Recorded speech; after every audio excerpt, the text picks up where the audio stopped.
সুন্দর। আমার বাবাও আমার জন্য একটা কলকাতা থেকে ব্রেসলেট নিয়ে এসেছে। কোথায় কোথায় দেখি? না রে, আমি এখন দেখাতে পারবো না। এখন যদি আমি দেখাই, কেউ না কেউ এসে বলবে এটা আমার ব্রেসলেট। আরে দেখো না, আমি তো তোর বেস্ট ফ্রেন্ড হই। আচ্ছা ঠিক আছে, শুধু তোকেই দেখাবো কিন্তু।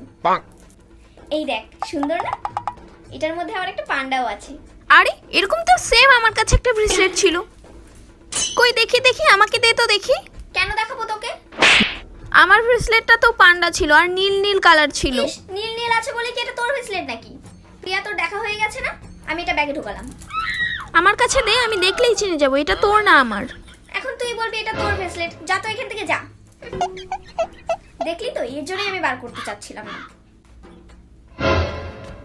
আরে এই গ্রিন কালারের পেনটা তো মনে হয় আমার। কেন রে, একই জিনিস কি শুধু তোর কাছেই থাকতে পারে? এই কলমটা আমার পিসির ছেলে আমাকে দিল্লি থেকে এনে দিয়েছে। যেটা দেখবে সেটাই ওর। পরশুদিনই আমার পেনটা হারিয়ে গেছে আর আজকেই তোর কাছে সেম পেন কি করে তোর এলো? কলম হারিয়ে গেছে তো আমি কি করব? এটা আমার কলম। তোর কলমে কি তোর নাম লেখা ছিল? এই দেখ, আমার কলমে আমার নাম লেখা আছে।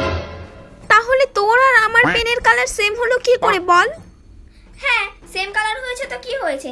একই রকম কলম তো কত হয়, তার মানে তো এই না যে সব কলমই তোর। তুই যাই বল, আমি জানি তুই আমার পেনটা চুরি দেখ, করেছিস। এটা আমার কলম, বুঝলি? কি রে, আমার খাতাটা নিয়েছিস কেন? কি তোর খাতা?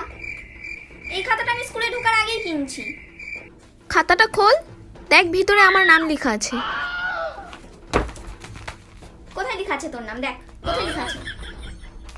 যেটা দেখবে ওটাই ওর। আরে ভাই, এটা আমার খাতা। না, এটা আমার খাতা, আমি দিব না। আমার খাতার ভিতরে আমার বয়ফ্রেন্ডের নাম আর ছবি আঁকা ছিল। যদি এটা আমার খাতা না হয় তাহলে তো ছবিটা থাকবে না। দে দেখি আমি। না, আমি আমার খাতা দিব না।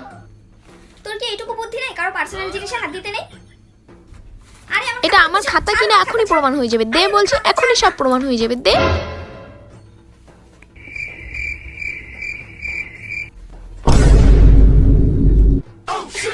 আরে এটা তো তোরই খাতা। আরে তোর খাতা আর আমার খাতা সেম সাইডে ছিল তো, তাই ভাবছি আমার খাতা। আমার খাতাটা তো ব্যাগে আছে। কোথায়, বার কর তো দেখি। ও, এখন মনে পড়লো, আমি তো খাতাটা আনতেই ভুলে গেছি।